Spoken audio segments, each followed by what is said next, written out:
But I went from being troubled, disruptive, academically struggling, to now on the other side, even other teachers say, you are so smart, you're so gifted. And I have to tell them, hey, I barely made it past high school. And Hi, this is Shelomo Solson, the host of the Teenage Impact Podcast, where we share stories, tips, and specific strategies on how you as a teenage kid can overcome adversity so you can make an impact in our community. If you haven't done so already, click on the link in the description, the 52 tips I wish I knew in high school. These are life-changing tips that if you implement and spend at least 30 minutes to an hour reading, it's a 20-page free ebook. If you spend just 30 minutes an hour reading, it could completely change your life. Implement just one of these tips every single month. And if you continue this for the next 3 or 4 years, your life will completely change. If you have a friend, a classmate, a family member who's in this funk, share the Teenage Impact Podcast with them, because it's the best podcast out there for any teenage kid to listen to if they're going through some type of struggle or if they want to make an impact in their community. Today's podcast guest is David Edward Garcia. David is a unique youth motivational speaker. He travels the world inspiring kids, but he does it through comedy. He didn't always have his life together. He was born and raised in Texas, in the border of Texas and Mexico. He dealt with a lot of the same struggles people do living in the border of Texas and Mexico. He was labeled as this quote-unquote troubled kid. He got suspended a lot. He got expelled. He didn't pass a lot of his classes.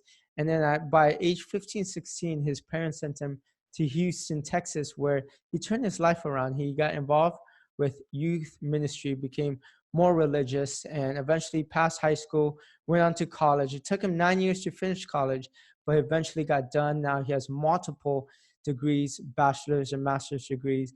He lived in multiple countries around the world. He knows 5 different languages, and now he travels the world speaking to the youth. So give it up for David Edward Garcia as he talks about on how you can find your inner genius. We have David tuning in from Los Angeles. How are you, my brother? hey, I'm doing well. Thank you very much for asking, man. How are you doing? I'm good. It's just been a busy morning, writing my book, getting some stuff done, preparing for this interview. You're a youth motivational speaker. You also incorporate comedy in it. I saw some of your videos. You're pretty funny and inspirational.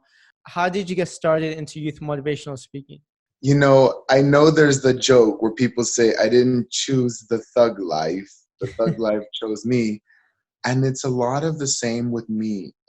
I never looked to be a youth speaker. And I used to joke with people and tell them I never wanted this career.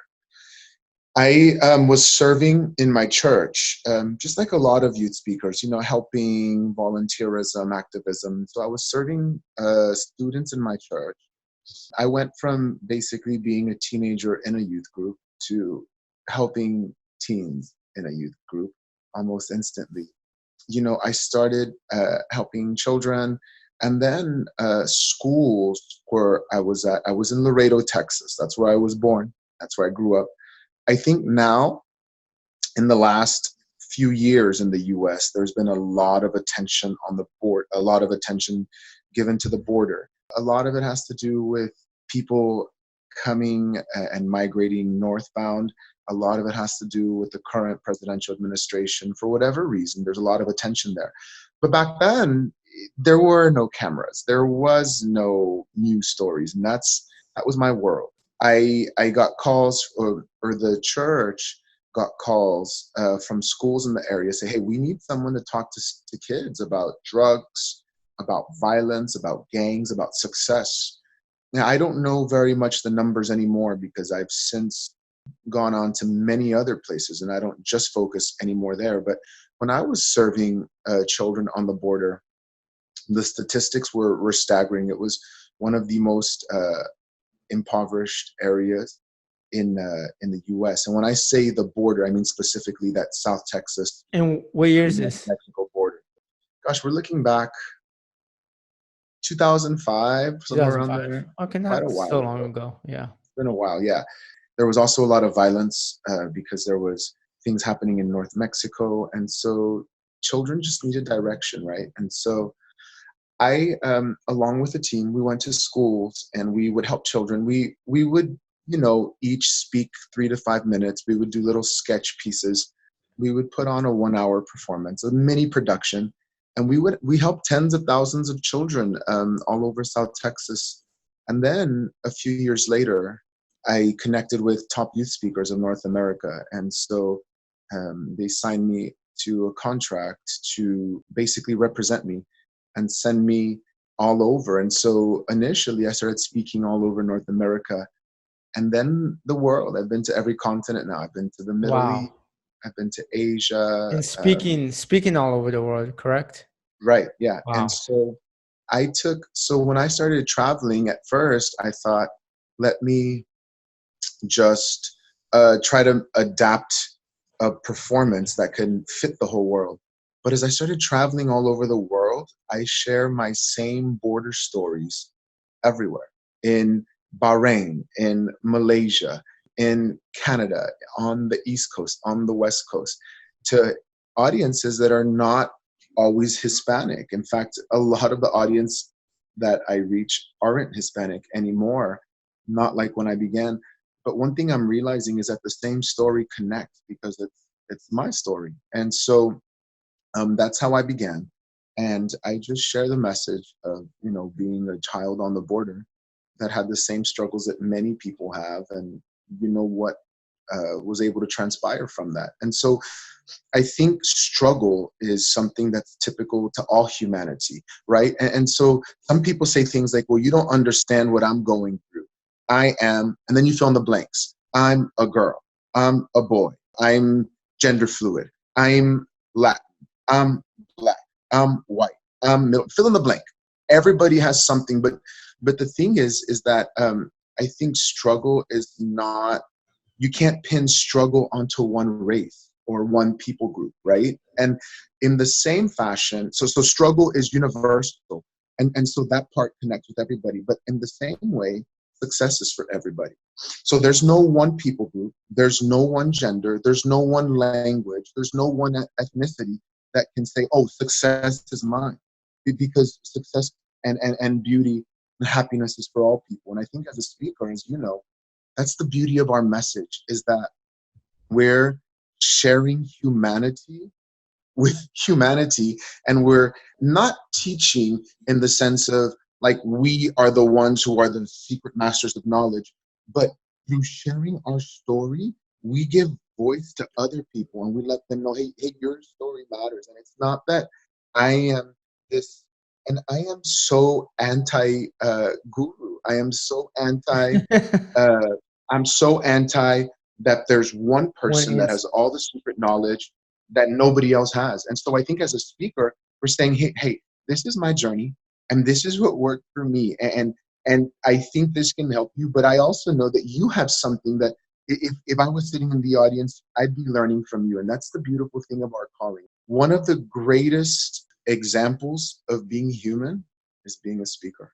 Absolutely. And, just to kind of build off of that, one person does not have all the answers, which is why I'm writing Never Fight Alone is a compilation of 51 people who have 51 different stories, who have 51 different tips in life. And you're totally correct. And you also mentioned in a lot of your speeches that you were this troubled child.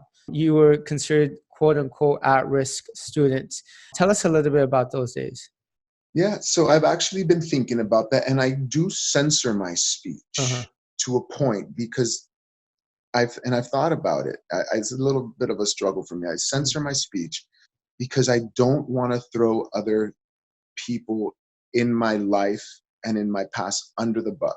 I censor it so I maybe one day, and I struggle with it, and the reason is because if I'm struggling with if I struggled with certain people in my life, if I share that and other people are having similar struggles, and that will give them power, right? And I think silence is the great power killer. Conversation and speaking is the great power generator. And so I struggle with it because I don't know how much I'm going to share. Having said that, I'll just say that I had struggles in my home and struggles with my family. Thankfully, I will say I was never sexually assaulted. I was never physically abused in that way. So I will say that, just because that's important. And it's important because some people that have so some people can discount and say, well, you haven't gone through what I've gone through. And that's okay, right? If a person feels that the depth of my pain doesn't relate with the depth of their pain and I'm discounted from helping them, then that's their prerogative. But I will say that there was challenges, and I won't go into detail on that. It was a little nuts, and I guess now as I'm an adult, looking back, I say that was kind of crazy. That was not normal looking back. Let me also, before I also go into that, let me also say that I thought a lot about, for most of us, no matter what we're facing, there's probably 1 billion or 2 billion people that are going through something worse. And so I just want to balance what I'm about to share by saying it was real. It did make life hard. It wasn't normal. And I also recognize other people do have other challenges. So I just want to balance it. I don't think the fact that other people have other stories discounts mine, but it's just the perspective that I keep. As I was growing up as a child, I was a little bit troubled. And when I was a kid, I didn't know why. Now that I'm an adult, I can look back and say why. And a lot of it was just home challenges. And as I mentioned, I won't go into it yet. One day I will, my story, but not yet. A lot of that behavior manifested in disruptive behavior, doing things that were beyond normal for children. I was in trouble quite a bit, especially as I got into my adolescent years, when I got into that 12, 13, 14 years old. Some of my behavior started becoming aggression.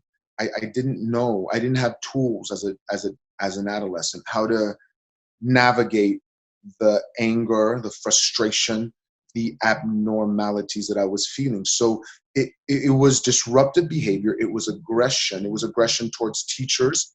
It was aggression towards other students. And so when I was in 8th grade, I got put in a special class for all the students who couldn't handle real classes. It was called in-school suspension because the teacher said, we can't do this anymore. And I think the only reason they didn't permanently expel my 8th grade years because they didn't want to see me again. I just was just really out of control, a little chaotic. And so in Texas, to this day, they still have the ability to paddle kids, corporal punishment. So I got paddled, and I maxed out the paddling. I maxed out the suspension. They put me in in-school suspension. I got kicked off my school bus because I was out of control in the school bus. And looking back, I put 50 other children in danger because I was running around the bus, throwing papers at other cars that were walking by. It was just a mess. And I don't know, looking back, I often tell myself, now that I'm working with children, what would adult David tell 13-year-old David, tell 15-year-old David? And I really don't know really that answer. That's something deeper, as time went on. So as time went on, the challenges grew in high school. And where I was living on the border, we had a very two-nation life, right? And so when I got into high school, things changed. It was no longer causing trouble in school. People that I was in school with, they started causing problems in Mexico, and they got involved in some of the darker and violent world. And so people that I was in school with, that I played baseball and football and sports with, they're no longer alive today because they chose another path. And so when I got to high school, the stakes of being in trouble amplified. It was no longer going to the principal's office, getting detention. People my age were really facing life and death kind of scenarios. Now, when I was 16, so my parents, they gave over legal guardianship. And so at 16 years old, I moved to Houston, Texas. And that became a big turning point in my life because when I moved, I was told, you have to get a job. You can't not work. I had to start getting involved in church and youth group. And that provided structure and positive peer pressure in my life. And I always was in sports, thankfully. And sports have always been an outlet for me. So when I was 16, I started to see a different life, a life of like, hey, if you work, then you can get money. And if you get money, then you can buy stuff and you can start having possibilities. If you start making right choices, you can also have fun making right choices that don't harm people. Oh, and if you do hurt people, then, the positive peers that you have, they're not going to want to be around you. And I started at 16, 17, just to see a different kind of life. I really don't know how much of that is just, your brain, because as you're growing up, you really don't see all those things. I don't know how much of that was just my brain being underdeveloped, how much of that was conditioned, how much of that was pain. I don't know. I haven't worked through all that out. But I do know that at 17, I started seeing how my life could change. Now, I wasn't a good student. I was never the smartest student. I was in classes with smart kids. And I was never as talented academically as them. But neither was I. I wasn't. I wasn't not smart. I just wasn't as great as them. In the old system, now things are great. Now we have books that are like, fail forward, fail to succeed. When I was growing up, it was very black and white. If you didn't do well in school, you were kind of doomed. Along with my challenges, I also failed classes in school. It's not something that I'm proud of. It's just the way it was. I failed, some of the harder classes, but then I failed the easy classes. I failed typing, right? I failed Spanish. I failed Spanish for non-Spanish speakers. And I grew up right next to Mexico. I grew up hearing Spanish all the time, but I failed that. As I was trying to make these positive choices and going into the adult world, I always felt kind of inferior and dumb. But I was able to, graduate. I had tutoring. I was able to do my best. I kind of got pushed past high school. And now, I mean, there's a lot more to the other story. But now on the other end of it, and I don't know if we have time to get into it in this book, but now I have 3 college diplomas and I'm working on a 4th and 5th master's simultaneously. Congratulations. Thank you. Thank you very much. I Huge speak 5. accomplishment. It's a big one. Yeah, especially when you couldn't even make it past 8th grade. I can teach 6 content areas. So along with being a speaker, I'm also a school teacher. And I can teach 6 content areas in Texas and California. I speak 5 languages, and I feel like I'm barely getting started. And so that's a whole different part. That's way too much, I think, to get into for this. But I went from being troubled, disruptive, academically struggling, to now on the other side, even other teachers say, "You are so smart. You're so gifted," and I have to tell them, "Hey, I barely made it past high school." And that's a little bit of how that happened, man. What's that turning point? In my case, as I mentioned, the big turning point really was church. With my background and my faith, which I know is very unique to me, it's a very personal thing. It was, going to church. And so I'll say that I know that not everybody is religious, especially the way I am, and not all the people I speak to are religious the way I am. I think that's a beautiful thing about having your faith, is that it belongs to you, and you can share with other people, and you can also learn from other people who believe different. I do think that for a lot of successful people, when they realize that, hey, my life can have purpose, my life can have meaning, I can change my situation, and I can also help other people. And I think when people, successful people that I know that have that level of spirituality, right, or belief system, we want to believe positive. We want to believe in good for all. When somebody believes that, then they manifest that and they're able to help other people. I did have my journey, my faith journey, my church journey, which I know is mine. But I have seen that commonality, that common thread among other speakers, that it might not be the exact path that I had, but it's something where they can see that their life is meaningful and destined to help others and contribute to this world. Let's go back a little bit. You know how in the beginning of the episode you were talking about how you do go around and giving speeches all around the world about some of the struggles of being on the border. Can you just give a couple of those struggles that people face on a daily or weekly basis? It's, again, I think things have changed so much. Uh-huh. But when I was growing up, so on the border where I grew up, it was 90+% Hispanic and 90+% bilingual. And in that world, there's people who are more given to American culture and English speaking, like me. And then there's the other bilingual, bicultural people who are more given to the Mexican and the Spanish culture, which was most of my friends. I say that to say, for both sides of the bilingual totem or group of people, there just wasn't a lot of money. There wasn't a lot of opportunities to have jobs outside of being a professor or a teacher or a doctor, something like that. There weren't a lot of jobs. The education level was very staggering, very low. I think when I was growing up, it was something like less than 10% of the people had a bachelor degree, and I think less than 1% of Hispanics and Latinos had that diploma. I think, and I don't know anymore, but I know when I was growing up, the statistics were that there were more Blacks and Latinos in prisons than in college dorm rooms. That was just another thing that we saw. So there was not a lot of education. There was not a lot of opportunities. And then there was just a big violence world happening 4 miles from my house on the other side of Mexico. A lot of people got swept away into that world. And now when I teach, I teach students in the classroom, we talk about the conundrum. There aren't a lot of opportunities for education, right, if there's not a lot of money.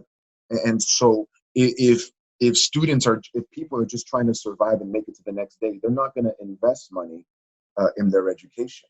But then if they don't invest money in their education, then they're going to stay stuck and they're not going to have resources to build. And so there's that conundrum. And I think that conundrum is something that's seen there in a lot of people. On the one hand, how could I say, that's what the statistics say, right? That's what the numbers say. On the other hand, you and I, neither you nor I, are numbers. We're not percentages. We're individuals. And I believe as an individual that we have the power of choice.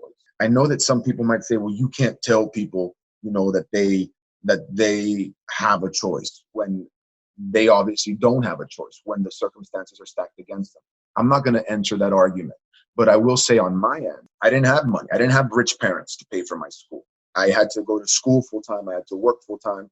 I had to go on food stamps. And my friends in Texas would laugh at me like, oh, David, we don't believe in food stamps. Well, me neither, but I don't believe in being hungry.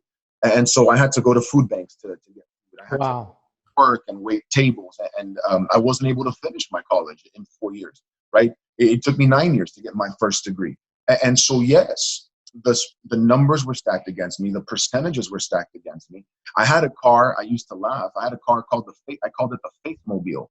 And I used to tell my friends, man, if you don't believe, if you don't have faith, this thing's not going to be mobile.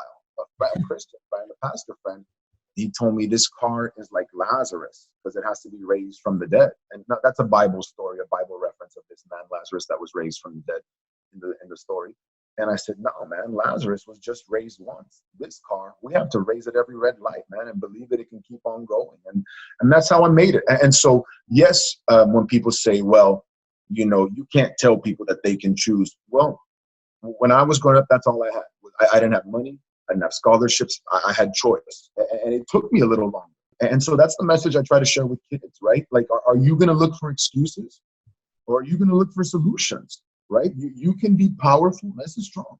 In my life, I had to tell myself, David, you can be powerful or you can be pitiful, but you can't be both, right? Yes, you can have excuses and blame other people, or you can have power and you can be the agent of the change you want to see. Absolutely. But you can't have both, and you have to pick. And so that's kind of some of the struggles that people go through, some of the ones that I go through.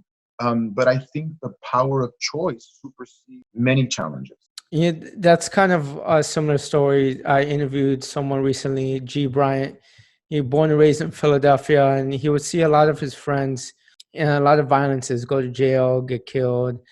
And he made a decision to pack up his bags. He didn't know what he was going to do, but he just drove down to Atlanta and decided that he was going to do something. It took him, a long time to decide what he was going to do, but now he has multiple 6-7 figure businesses, successful entrepreneur. But he made a decision to get out of that lifestyle. If he was going to stick around, he possibly would have been in jail or dead. So he decided, hey, I want to do something with my life. And he actually drove to Atlanta with one of his friends and decided to be an entrepreneur. That's fantastic, man. Yeah. You always talk about finding your own genius. Well, what does that mean to you? So there's a scripture in the Bible. It's a beautiful scripture. And it says, we are God's masterpiece, created to do good works. And in the original language, that scripture was written in Greek, and it's poema, right? And so we're all God's unique design. And so to me, that meant so much, that every single person has something and is unique and can do something that nobody else has. So I kind of always believe that. As time has gone on, I found science and research that backs up that yes, every single person has a unique genetic makeup, unique personality. So I'm finding, I always kind of believe this, but now there's, so much science that has confirmed or affirmed it. So to me, I think every single person has something unique that only you can do, that only you can offer. And I think when we as humans find that and we're able to give that to humanity, that's when the magic happens. In my case, it's very simple, man. I am the best in the world at what I do, period. And that's not arrogant. When I think about it, I'm the only Hispanic male from South Texas who has the college degrees that I have, who has the languages that I do, who knows the languages that I do, who has been to the places that I've been to, who makes this professional stand-up, comedy, professional speaking, positive psychology, and faith, and I'm able to package it and do it the way that I do. It's not hard to be the best in the world when you're the only one. But the thing is that every single one of us has our best in the world. And I think so much of bullying and negativity in society is aimed at stealing and robbing your best in the world. And sometimes even me, I like to think that I'm humble. And for me, it's easy to hide my genius and cloak it under being humble, because humility and lack of confidence on the surface look the same. And so I think every single person has something powerful and unique that only they can offer. Instead of hiding it, I want to challenge kids, don't hide it. We need you. We need the next song. We need the next great app. We need the next great person that's going to stop a bully. We need more teachers. We need every single one of us to be the best in the world. And here's the wonderful thing about being the best and finding your genius, is that when somebody else shines, they don't take away my light, right? And there's so much abundance in this world that when somebody else succeeds, they don't take away my success. Success builds success, and we build on each other. And when we recognize that we need every person to give their best contribution, then that's when life can be magical.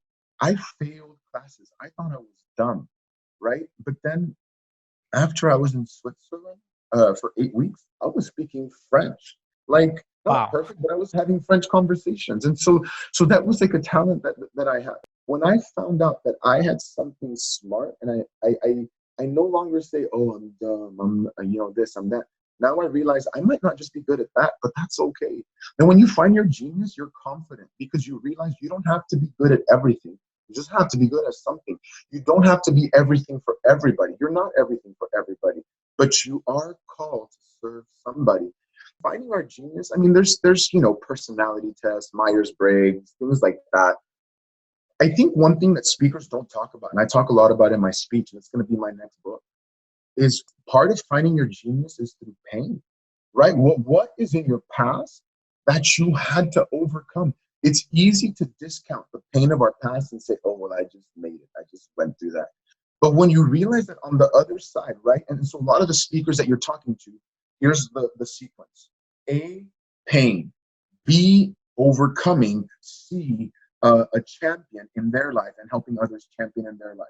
When you get to that point where you champion the cause in your life and others, you realize, wow, if I hadn't gone through that struggle, I wouldn't be as strong as I am now. And so part of finding your genius is what you've gone through.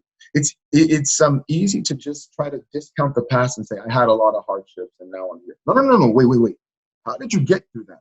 What talent and strength do you have now that you had to go through? So me, I struggled in school, but now, so one of the things that I learned in school is, okay, I don't have to be the great student at everything. I just need to learn how to pass the test. I just need to learn to know, what do I need? need to learn? How can I make it simple for me to pass? And that struggle of failing helped me simplify teaching so much that now I teach 6 content areas, and my students are always succeeding and learning so much more than other classes, because that struggle taught me, hey, how can I simplify this and make it simple for others? So that's just one way of finding your genius. Now, was it like a moment of, hey, just one day everything clicked? Or was it like a process? For me, I know I did something very similar to what you did. I read a book at 22 years old called The Success Principles. It was one of the lowest points of my life. And in the book, he mentions, okay, a lot of things that you just mentioned, your strengths, your weaknesses, what's your passions, and how you tie everything together. And I just wrote everything down, and I realized, hey, I like speaking. Even though I was horrible at it at that time, but I always liked inspiring people. I always liked helping people succeed. So I decided I wanted to be a speaker. Now, what can be the process for other people trying to find their unique gift? I think it's both. I think, yes, there is a moment of time, and yes, it's an evolution. Mhm. And for me, I go back to being a teenager, right before I graduated high school, knowing that my life had a purpose. But as I've grown, the process is you start to develop other things. So speaking and being a speaker, it just developed and evolved with schools. And then top youth speakers called me, right? And then languages. I was in Europe, and I was like, wait, if I can learn this one, then I can learn Portuguese and Italian. So I think it's both. I think there's a moment where you realize that you have something, but I think life also helps you evolve. And I don't know when, I can't tell you the day when, but I knew that very early on, maybe by 2021, I knew that there was nothing that I couldn't do as long as it was in the realm of my calling and my skill set. There was nothing that I couldn't do. Now, I can't be a ballerina. I can't be an NBA player. I can't be a NASA astronaut, but that's not my calling. But inside of the realm of my calling, there's absolutely nothing that I cannot do. And if I can't do it today, then all that means is I have to work towards it so I can get there, and I'll get there eventually. So to answer the question, I think, and there's so much things, find your purpose, find this, what, just help people, right? And just do your thing and help people. And you might have a moment, or it might be an evolution, or it might be several evolutions where you hone in on, all right, I want to help people. And that changes to, oh, I want to help women. And that changes to, oh, I want to help underprivileged women. And then that evolves into, oh, I want to help underprivileged women in Haiti. And it just keeps on building. And so, but that's just part of the process. But I think so many times we want to get to step D and we're stuck because we're like, I don't know my process. I don't know. Well, just go through step A. Help somebody. Do something. Do what you can with what you have. And when you come to that point, that's kind of that initial first moment. Yes, I can. Yes, I will. I deserve more than where I'm at. I don't deserve to be unloved. I will not be stuck for the rest of my life. That's kind of the awakening moment. And as you take that path, then in my case, in the case of many people I know, with time, things evolve and it gets more precise. Just take action. Or is Right. basically you just take action. If something doesn't work out, it's good. As a lot of times we get caught up in thinking too much on things, whether they will work out or not. But why don't you just go ahead and try to see if they will work out? If it doesn't Right. work out, then try something else and something else until you find that one thing that you're truly passionate about, that lights you up, and that doesn't even seem like work to you. Right. So with the first speech I did solo. So I told you how we started speaking, we had a team. Yeah. But, after a few years, after like 4 years, the team kind of, you're in 20s. That's a very transient time. People go to college, people get married, people move, etc. There was no team. I was doing a master's degree. I was not even living in Texas. And then I got a phone call and they said, David, since you guys stopped, nobody's reaching these kids. And I told myself, I said, I can't go speak to kids in a gym without my team. Kids are brutal. If you're not good, they'll tell you. And they said, David, we need you. Nobody else is going. I said, I can't do it. They said, David, you are talented enough alone to help these children. I said, I will not go without a team. And they said, David, we'll pay you. And that's all I was like, Oh, you got oh, my attention. oh. So here's the thing. Where I was at that point in my life, I wanted to finish my degree in Europe.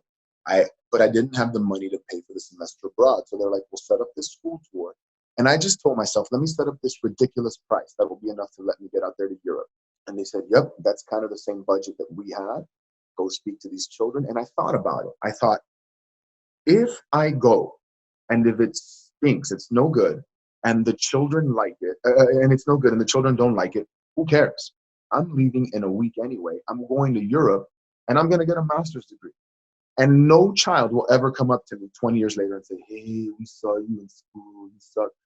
And so the worst case scenario, it was going to be a rough few days, and then I finished my degree. But something happened. When I went out to give that speech, it wasn't that bad. I realized I could have gotten better. And that's when I kept on going on alone. Here's the thing. I mean, I always challenge people, if you're going to do something that you're scared, just treat it like if the next day you're going to get to Europe. And who cares? Just do you. And who knows? Roll the dice, see what happens. That's a good lesson. And do you have any last tips for teens who are struggling, can't seem to find a way out, feels like no one can understand them and they feel like they're alone? Do you have any last tips for them? Yes. A lot of life is being understood by nobody. A lot of life is being alone. A lot of life is hard, but you can succeed anyway. And if nobody believes in you, but you believe in you, that's all you need. If nobody understands you, but you understand you, that's all you need. You are a force that cannot be stopped, and you have the ability to choose how far you're going to go, when you're going to go, why you're going to go, and with whom you're going to go. And just because somebody tells you no in the beginning doesn't mean it's no forever. Just because something is difficult doesn't mean that it's impossible.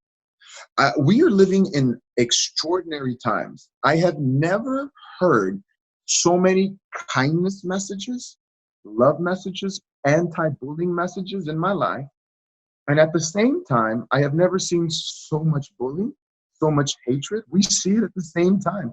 Right now, it's an election year. You are seeing politicians on both sides of the spectrum say things like, I just want to bring everybody together.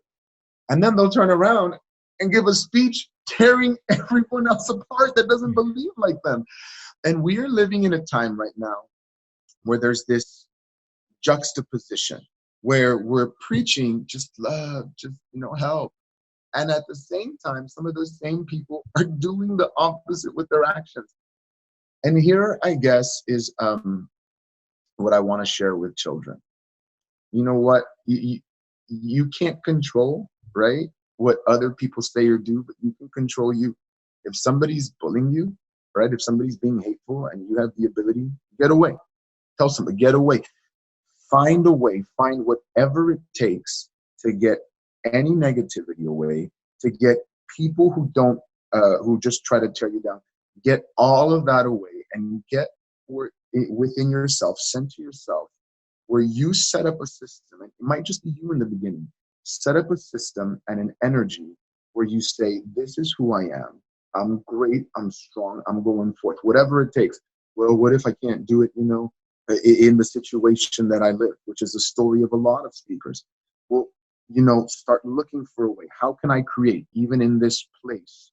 How can I create a system that works for me?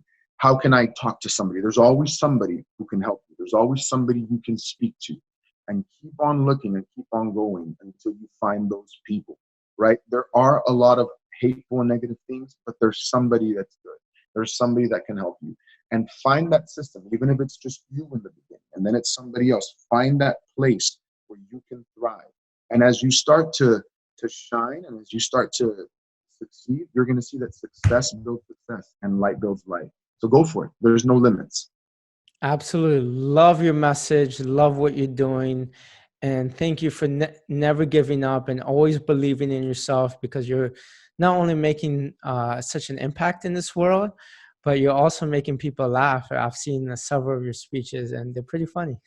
Yeah, thank you. I'm typically not funny in person. I'm very serious, very focused.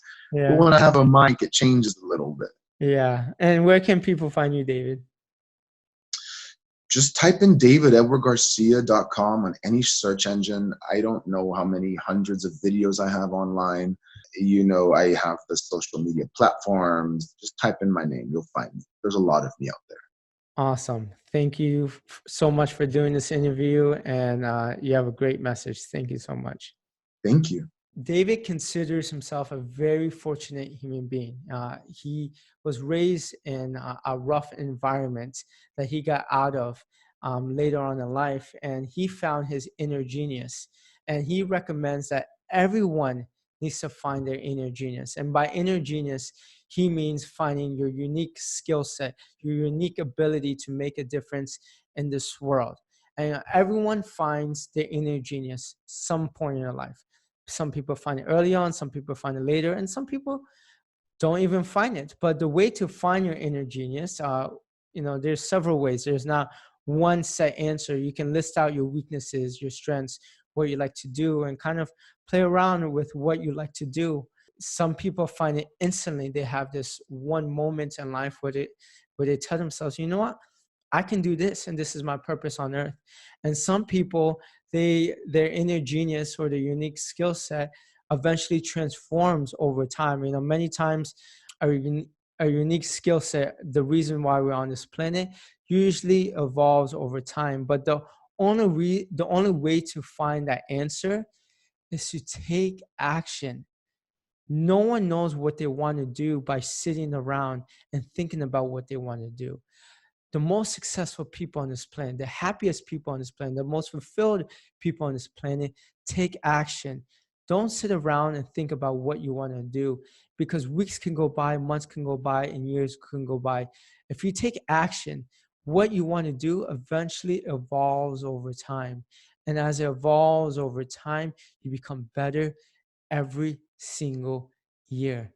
And then you finally realize you're in this calling. You're doing what you love to do, and you found your purpose. I hope you enjoyed this episode. I hope this episode was helpful. David Edward Garcia is an amazing human being. He's making people laugh around the world, inspiring people around the world. And I really want you to check out some of his social media handles and go on his website.